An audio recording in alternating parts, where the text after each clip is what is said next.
मालवणात येऊन फ्रेश मासे नाही खाल्ले तर मग काय खाल्लं? त्यासाठी आम्ही आलो आहोत अतिथी बांबूला. इथलं वातावरण एकदम शांत, नॅचरल आणि छान आहे. सगळ्यात महत्त्वाचं म्हणजे प्राइस तर खूपच रिझनेबल आहेत. सो आपण सुरू करणार आहोत सोलकडीने. थंडगार, फ्रेश आणि टेस्ट एकदम अमेझिंग. अप्रतिम टेस्ट आहे सोलकडीची. त्यानंतर आम्ही ऑर्डर केल्या पापलेट थाळी, सुरमई थाळी आणि प्रॉन्स थाळी. आणि काय सांगू, मासे इतके सॉफ्ट आणि ज्युसी होते. प्रत्येक बाईट लिटरली माउथ मेल्टिंग होती. परफेक्ट फ्राय आणि झणझणीत मालवणी मसाल्याची टेस्ट तर नेक्स्ट लेवल होती. हम्म, उत्तम.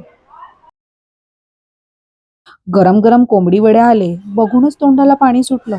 आणि वडे इतके सॉफ्ट होते, टेस्ट तर एकदमच झकास.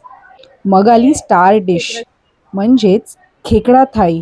टेस्ट तर एकदम सॉलिड. जेवण माझ्या आवडीचं पॉपलेट किंवा कृषिका खाते. ही काय आहे? सुरमई. ही बघा, ही खाते कोलंबी. आणि ओंकारचं आहे ते कोंबडी वडे. म्हणून मालवणला आलात की फ्रेश आणि टेस्टी सी फूडसाठी अतिथी बांबू नक्की ट्राय करा आणि मालवणी जेवणाची मजा घ्या. अशाच वेगवेगळ्या माहितींसाठी आमच्या पेजला फॉलो करा.